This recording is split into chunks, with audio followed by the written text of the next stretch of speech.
Welcome back, one and all, to the second part of the 2024 Rennies. Getting ahead of myself, Tim. Don't get too far ahead. 2025. What's next? 2026? Not yet, baby. Oh, not yet. We got to slow our roll because we got to talk about the best and worst movies that we saw in the year 2024 here on the Ryan Reynolds Awards for Excellence in Film. On the second half, we are talking through 5 blockbuster categories that we are shocked that we can fit into the same episode. We're talking Best Picture, Best Sound, 2 Longest, Fuck You No Way, and the Biggest Thief Award, aka that Ryan Reynolds Award for Excellence in Film. Tim, are you ready to go, or is there anything you want to say to the audience before we start? I'm locked and loaded. I'm ready to go. I'm optimistic about the future. I feel like the children are our future, and we got to watch out for them. And, hide your kids, hide your wife. It's pretty crazy out here. Yeah, it is pretty crazy out here, which is why you might need some help picking what movies to watch, which is why we are presenting you with the Best Picture Award for the best thing that we saw this year. My nominees for Best Picture are Smile 2, Alien Romulus, and Dune 2. Tim, what do you got? Dune 2. Wow. Okay, my nominees: Kalki 2898 AD, Twisters, and Deadpool and Wolverine. Wow, no overlap on these. How is Deadpool and Wolverine not your best picture? Wasn't that the most fun? Didn't you have a great time there? Wasn't that the biggest event of the year for you? I had a good time at Deadpool and Wolverine. You had more fun at Dune 2 than you did at Deadpool and Wolverine. I think Dune 2 was more of a... I had a great time at Dune 2. I'm not gonna lie to you, dude. We went. We knew we were going. We went mid-afternoon. I was so comfy. I wore like the comfiest outfit that I possibly could. We had this big luxurious chair. We got a ton of snacks. We knew it was so long. We prepared for it adequately, and we just sat back and luxuriated in that sci-fi world. I had a wonderful time. I feel like I cannot allow it. What were your other nominees? My other nominees were Alien Romulus and Smile 2. The big things about those two are that they really surprised me. They really blew me away. Smile 2 specifically, both these were like roller coaster rides. I had a shockingly good time at Smile 2. I feel like that movie, there's so many there's a basic conceit in the movie that I think is terrible screenwriting, but for whatever reason, we like it. Uh-huh. Like it worked for both of us. I had a great time at the movies. It was really fun. I was kind of on the edge of my seat trying to figure it out. Smile 2 is really good. Yeah. And then whatever other bullshit you listed was okay. Wow. So Alien Romulus, a movie that Alien you enjoyed. Romulus was all right. Alien Romulus was all right. But is it as good as like Aliens? Is it as good as Alien? I don't know. Yeah, I don't know. You look, I'm okay with giving this to Deadpool and Wolverine. I'm not saying Deadpool and Wolverine wasn't great. I feel like for me, it was definitely the best picture. I had more fun watching Kalki than I did any of the movies you listed. And I had way more fun in Twisters. Twisters was just a good time. Yeah. Maybe a little too long, but it was chill. We were talking about trying to see it in 4DX after. Like Twisters is bad, but in a fun way. Smile 2 is also good. For me, it's definitely Deadpool and Wolverine, but I would understand Smile 2, I guess, as well. You know what? I'll give it to Deadpool and Wolverine. I think like we did so much setup work for this movie. It pulled it off. It could have been so bad, and it pulled it off. No question, there was more riding on Deadpool and Wolverine than Smile 2. Way more pressure, way more expectations. And for it to actually deliver on that, that's impressive. That's pretty good, right? Yeah. Deadpool and Wolverine, congratulations.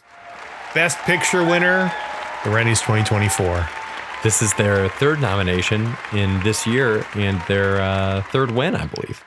I think so. They're on a streak. They're on a hot streak.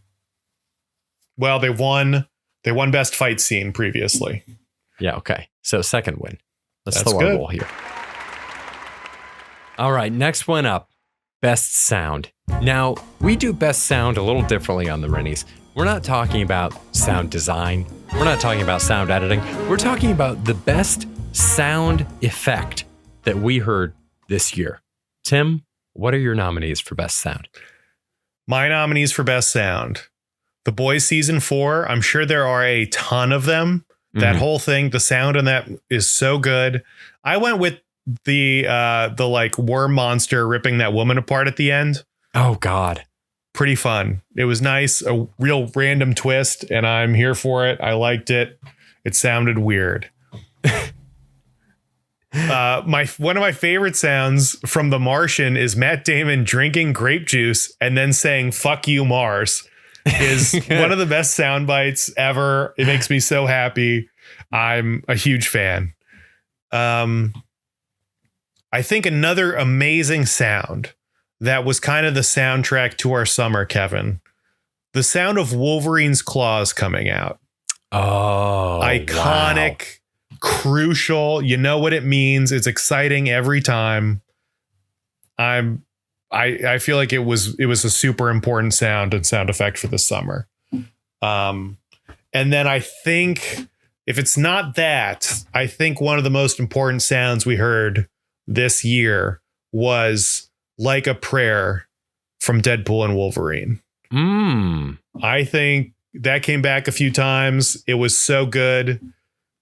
They played it to like the biggest moment. They played it when he put it on his mask, which is maybe the biggest, most exciting thing I've seen all year is the Wolverine mask.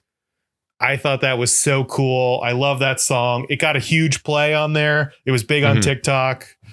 Like a Prayer's got to be there for me too. So those are the best sounds I heard in 2024, Kevin. What about you? Those are good. I like those. All right. We might have a fight on our hands because I think you're going to like all three of mine too. Ooh. Number 1, from Twisters, the line, "This movie theater isn't built to handle twisters like this." It's like a cheat code that you get to drop that in. It's not since Top Gun Maverick, the scene where John Hamm says, like, I don't know whether to court-martial you or make you the captain. Yeah. Absolutely incredible trope work here. I could not believe what I was seeing. Another one from Twisters, "Ain't No Love in Oklahoma." Oh, that song ain't no loving. Rules. That song slaps, dude. I drove around for a straight month just blasting that afterwards. It's so much fun. It's so good. An incredible movie. Oh, it's incredible. I also, on the Twisters note, this isn't one of my nominees because I was sure it was going to be one of yours, is "If you feel it, chase it." You've adopted it as your catchphrase. If you feel it, chase it is so good. I think, yes. Yeah, there's so many great sounds in Twisters. Do you have any more nominees coming from Glenn Powell? Because I feel like thinking back at Hitman, pretty much every fun accent Glenn Powell did was an incredible sound. Yeah. Just have to acknowledge all of these. And then they cut to the one where he's like a Russian mobster with like straight hair and like big teeth. And they're like, he's trying to sell a boat or something. And it's like, these are amazing. It's a masterclass in goofy voices that he sells the shit out of. Damn it. Glenn Powell deserves all the awards this year. 100%. He does. But there's one other one, and I might fight for this. I think I declared this best sound on our first podcast of the year. Wyatt Russell in Night Swim, "We Have a Pool." Oh, yeah. That line ruled. Yeah. Massive reaction in the theater. People cheering. So good. Yeah. That's really good, Kevin. I think that might be the number one contender. It was so big. It was so impactful. I mean, it crushed in the theater. It's one of the most absurd line deliveries I've ever heard. It's one of the most absurd lines I've ever heard. Gosh, that's wow. Oh, we have a pool. So good. Look, and so if good. you, I feel like maybe just playing it might have robbed it of a little bit of its like contextual significance. To really get the effect of this, you got to watch that first like 40 minutes of Night Swim to build up to this point, because you got to understand what you're in by the time this hits. You have to understand like how boring this thing is. And then for this line to come out of left field, my God, you're right. That's it for me. That's the winner, Kev. Oh, the winner of Best Sound in 2024 from Night Swim, "We Have a Pool." Incredible. I just typed that out and I put an exclamation point at the end, and then I remembered I'm deleting that thing, putting a period. Yeah. Yeah. That is not an exclamation. There is no excitement in that delivery. It is a blissful wonder. It's fascinating, Kevin. He's just seen the face of God, and that face is a pool. Tim, next up is the Two Longest Award. Now, this is the award for the movie that was most impacted by its extra length. The movie that would have been improved the most by chopping off that extra 20 to 30 minutes. All right. What do you got for this one? You want me to kick it off? Yeah. Two longest for me, in ascending order, I guess. I put Madam Web. I think the whole thing can probably, I mean, I don't know. I'm not convinced there's a good movie in there, but sure, every second of that was two longest for me. Dune 2 and Furiosa, I put in a similar bucket where they're just, I mean, Dune 2 I liked a lot more. I'm not sure. I feel like there's still some stuff you can trim off of Dune 2 and make it a tighter movie. Furiosa, I really hated. But I think if you knock an hour off of Furiosa, it's a palpable watch. So that's my argument for it. I think my top two for this, Kevin, like you suggested earlier, Monkey Man. Monkey Man, there is a shorter edit of Monkey Man that is a fire movie. That is top tier that we were talking about, like it's John Wick. That Monkey Man is, I think that extra 25 minutes is the difference between what happened to Monkey Man or what could have happened to Monkey Man, you know? Yeah. Like, I think that makes the biggest difference. And then I also got to nominate Kalki 2898 AD because that is a long one. And all of the time that Probus is not on screen is insignificant in the big scheme of things. Like, just get the Probus. Every time he's not on screen, I'm like, okay, so what the fuck are we doing right now? Why is this happening? Get to Probus. What's happening? The first hour of the movie, I'm like, is Probus even in this movie? Have I missed him? And then he shows up in a glorious fashion and it works out. But when he shows up, I didn't need so much of that movie, but man, it delivers though. It's a fun movie. It's a fun ride. There's a lot of awesome action, but Probus is the key, and Probus is, treated like the fifth member of the cast. So, got to nominate those two. Just in case, I mean, listener, look, I know like we used to be like you as Western audience members, not watching a bunch of Tollywood stuff. And then our lives were changed by RRR. And we've gone down a rabbit hole with the help of some of our Indian listeners. And oh my God, like of these movies, look, RRR, unassailable masterpiece. But the best singular actor that we have seen so far from Tollywood is Probus. It's no question. This is one of the most charismatic human beings I've ever seen on screen. It's wild. He can do everything. Yeah. Worth checking. I mean, Kalki ruled. Kalki 2898 ruled. Kalki ruled. But worth checking out the Bahubali movies too, just because they're just a showpiece for him. It's amazing. They're wild. The Bahubali 1 is good. Bahubali 2, I think, is awesome. Yeah. Awesome action, over the top dumb. And it's wild once you get into the right mindset or mood for Tollywood, where the actor could just start singing randomly and it's fine. It's not like a musical. It's just, for whatever reason, we're going to sing now. And then also it's going to be comedy. And then also it's going to be drama. They shift so quickly from like almost genre to genre that finding a guy like Probus who can do it all is really, I mean, he's a multi-hyphenate to the fullest extent of that term. Yeah. Fully. I love him. Like he rules. I love him more than anything. Same here. My nominees for this one are Beetlejuice. We discussed it on part 1 of the pod. I feel like Beetlejuice had some stuff that was a really fun sequel to the original movie, and it was bogged down by all this extra stuff in there. There was wheat. There was also a lot of chaff. So that's my number 1. My number 2 is Godzilla X Kong: The New Empire. They are the closest they have ever been to locking in the perfect formula for these movies. They just need to take the Tim Keck advice and get the humans out of here. We just need no humans. Dan Stevens can stay. Everybody else needs to get the fuck out. Amen. And my final nominee is also Furiosa. What happened with this?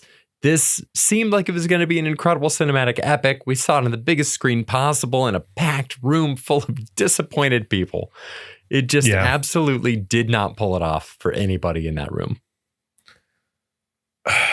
I think my only beef with the movies you suggested is I don't necessarily think any of them were good enough, on its own. Like, even if you get a good cut of Furiosa, I'm like, I don't know. You get a good cut of Beetlejuice, it's still going to be like, why is Beetlejuice just not important in this, right?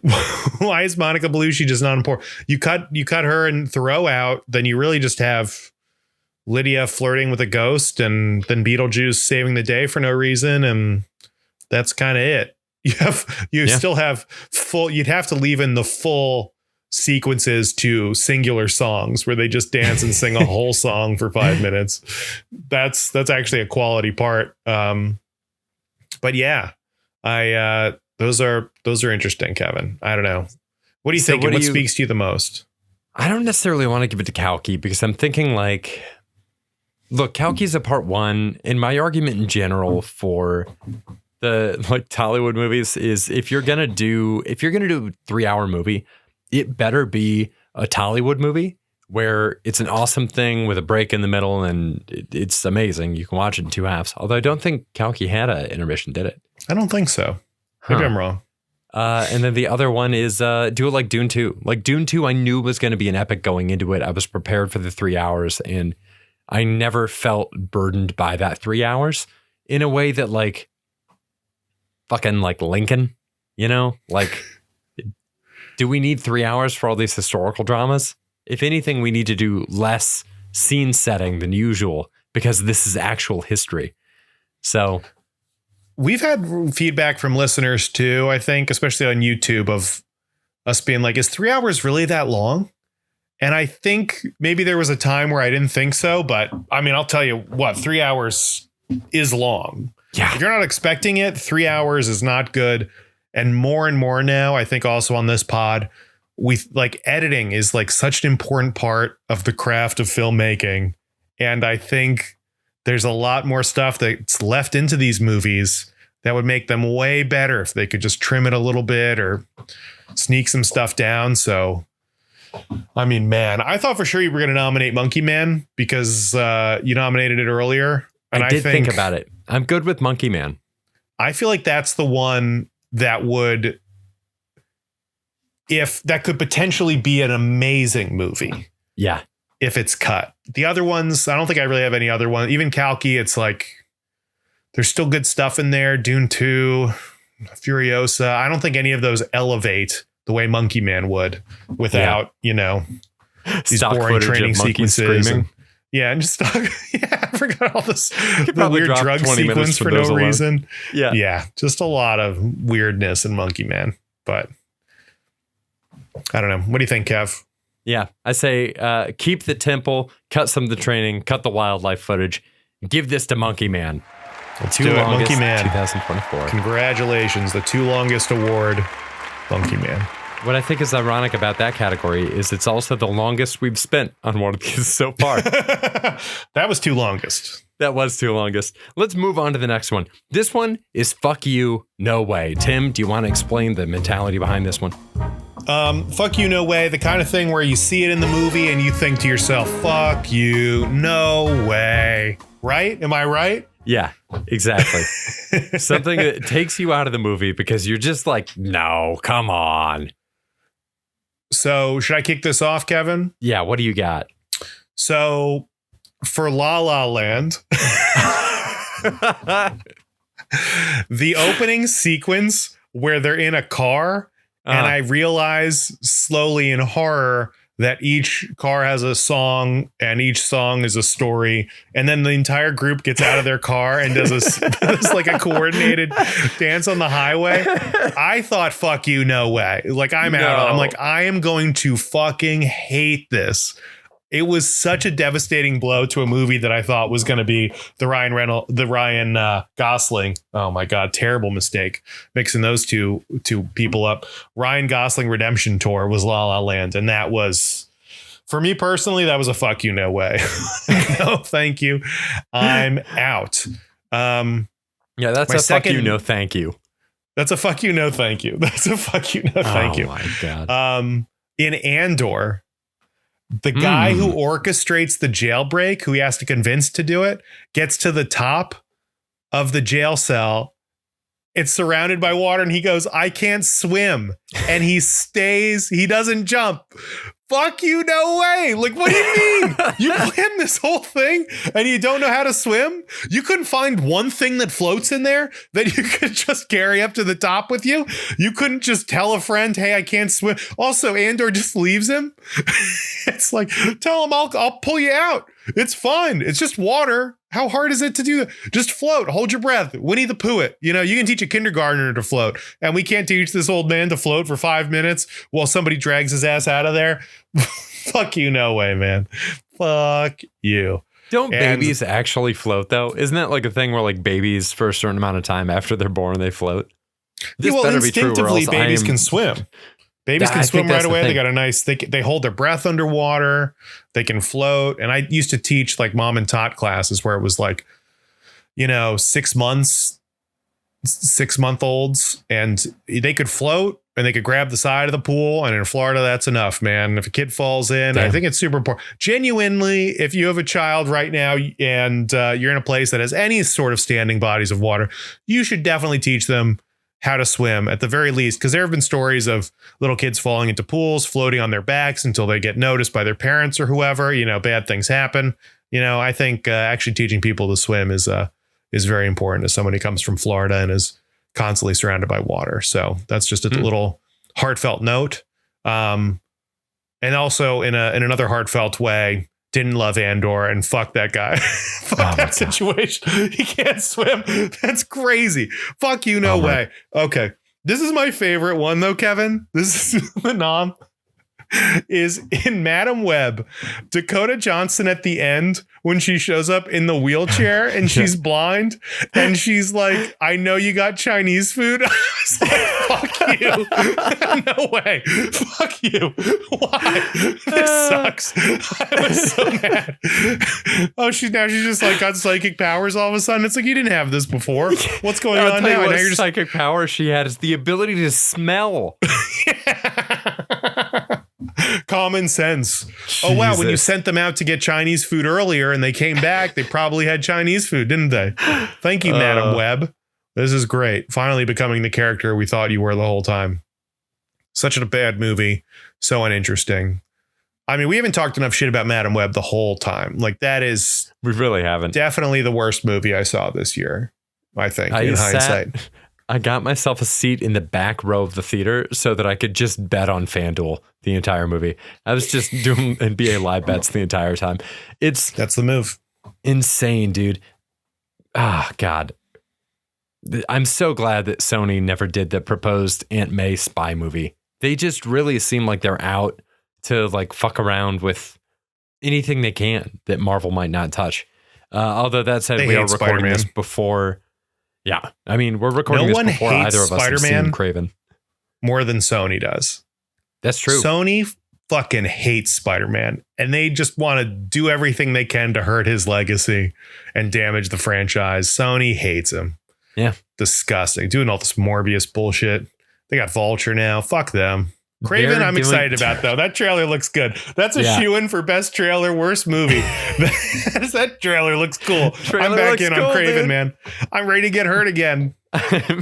Aaron Taylor-Joy, an underutilized heartthrob action star. I'm in on him. Kevin, fuck you, no way. Here's my nominees. Number one, some of the hits Ryan Gosling takes in The Fall Guy. Look, you go out of your way to show us that this guy has back problems at the beginning of the movie. I have back problems. Then we see all the other stuff that happens to him. I can guarantee you, he would just be crippled. Like, I don't care if he's landed on a soft pad. Hitting a soft couch hurts. No way. Absolutely no way to some of the stuff that he's doing in this movie. Number two, this one was really on the bubble for me, but after a lot of careful consideration, I decided to nominate it because it did really strain credibility in the moment. Is Timothée Chalamet becoming truly the Lisan Al-Gaib in Dune 2? When he is on that stage and he is arguing to everybody that they should follow him, all I'm thinking is how hardcore the lives of all these guys are.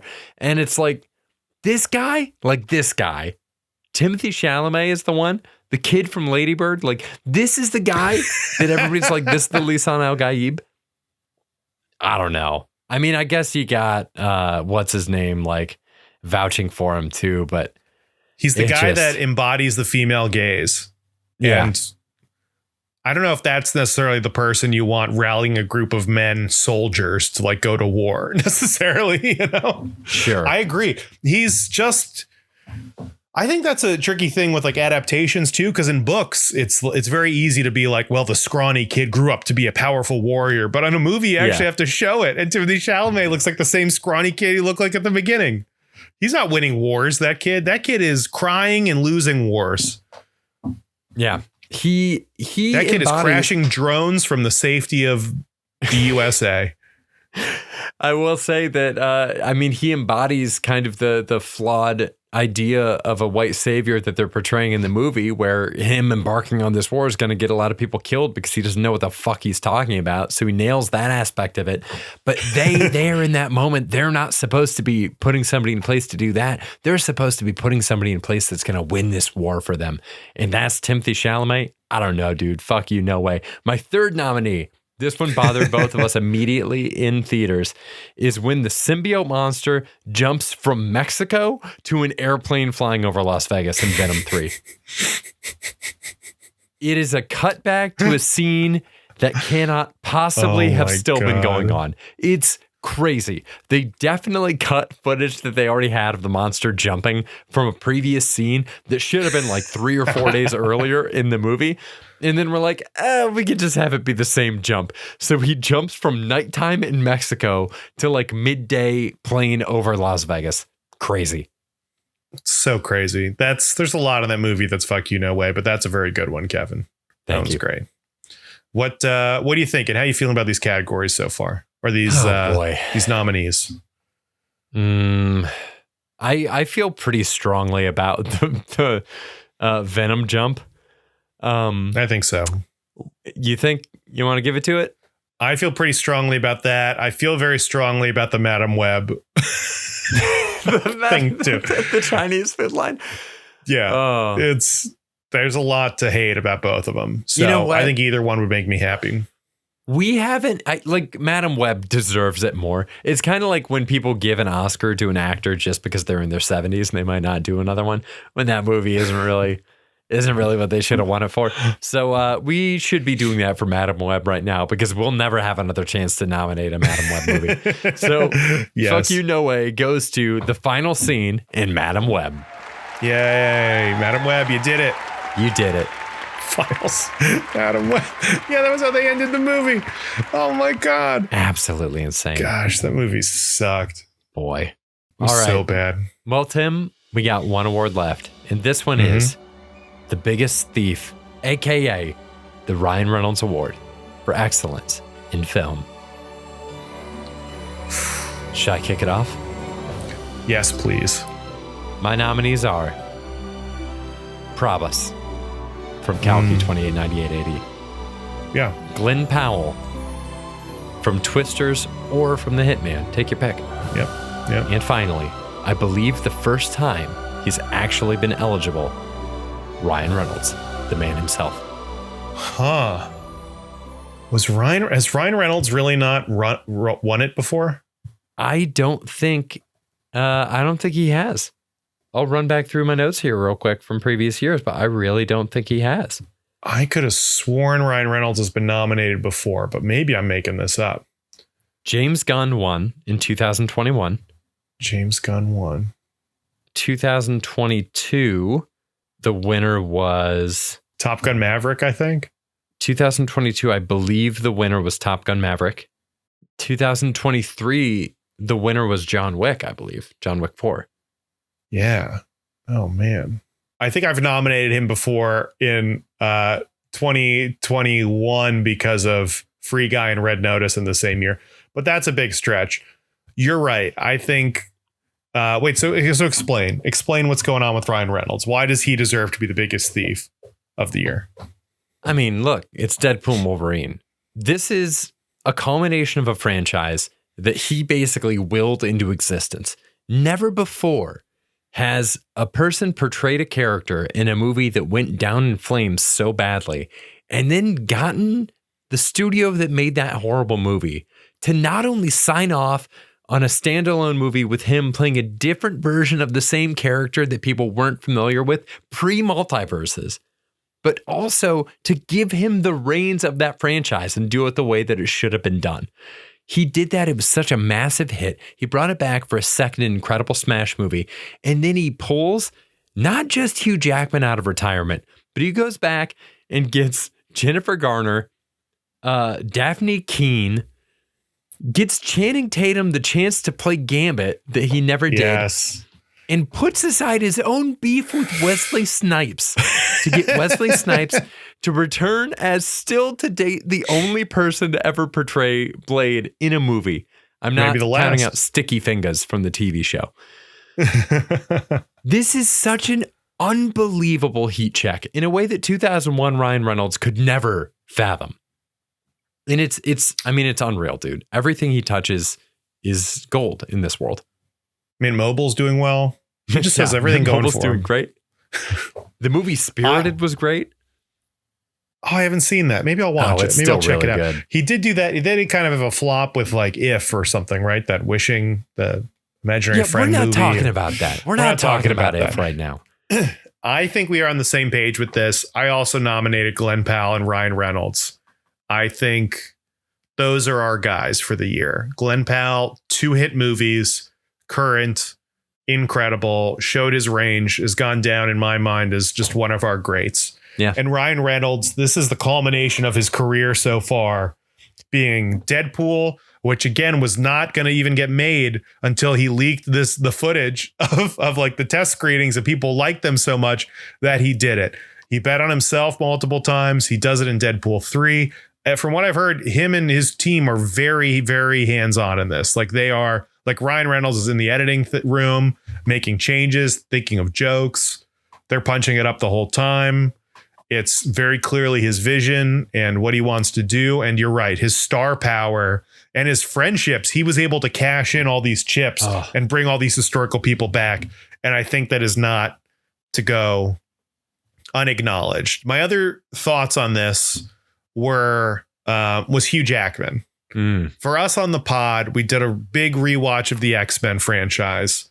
The X-Men franchise is Hugh Jackman, for better or worse. It is it is him. He is the main attraction to these stories. We did all the Wolverines for the pod. He was huge. And then this movie really works because Hugh Jackman is in it, crushing it as the best version of Wolverine. Yeah. I think the argument could be made that Ryan Reynolds is the reason Hugh Jackman is there and crushing it as the best version of Wolverine. So I think Ryan Reynolds is still our guy, but I have to acknowledge Hugh Jackman for just crushing it. And he was very important to our pod this year. And then also just wanted to shout out 20th Century Fox. Wow. Because Deadpool Wolverine is like a celebration of, the Fantastic Four, the X-Men, the bad movie Ryan Reynolds was in. It just seemed like that was a whole love letter to these properties that are no longer going to coexist together and are now going to be a part of the MCU. So I thought that was a pretty big deal as far as, these movies that we love and care about are. But yeah, I think it's for the first time ever, the king himself has come to collect his crown. And he's here for it. The Biggest Thief, a.k.a. the Ryan Reynolds Award for Excellence in Film. I think it belongs to the man himself, Ryan Reynolds. It's Ryan Reynolds. Wow. Let's do it. Congratulations, bud. It's been a long time in the making. Glenn Powell, I feel bad, but he's going to have other years. Yeah. We have not heard the last of that young man. He'll be back. No. He's precocious. He's definitely going to be working his way back in to the Rennies. For sure. In the future. What a hell of a year. I feel good about our list, Kevin. I feel great about our winners, Kevin. Best actor, Glenn Powell. Horniest moment, everything Tyler Owens did. Glenn Powell getting a lot of love on the pod this year. Best fight scene, Deadpool and Wolverine fighting the Deadpool clones. Incredible. Best trailer, worst movie, Borderlands. The Arby's Biggest Beef Award going to Borderlands for having too many keys. It makes no sense. Best Picture, Deadpool and Wolverine. Best Sound, We Have a Pool. Two Longest, Monkey Man, Fuck You No Way, the final scene in Madam Web, and then, of course, the crowning achievement, Biggest Thief, a.k.a. the Ryan Reynolds Award for Excellence in Film, going to Ryan Reynolds. What a year, Kevin. What a year. That's the Rennies. Tim, it's always a pleasure to do this podcast with you, man. I truly enjoy this. Always a pleasure. It's a lot of fun. We're going to keep doing it. We are. It might be a little different next year, but maybe some new categories. We'll see. But we're going to keep it up, keep on keeping on, and I'm excited to do it. Yeah. Listener, thank you so much for being here. As always, we couldn't do this without you. I mean, we could, but it wouldn't be as much fun. So just thank you very much for listening to this podcast now and over the years. We will be back here again next year. Our first movie up is the original Paddington. So if you need something to watch in this next week that we're off, throw on Paddington. We'll be off next week and back after that. And until then, Happy New Year and stay nerdy, everybody. Happy New Year. Stay nerdy. Bye.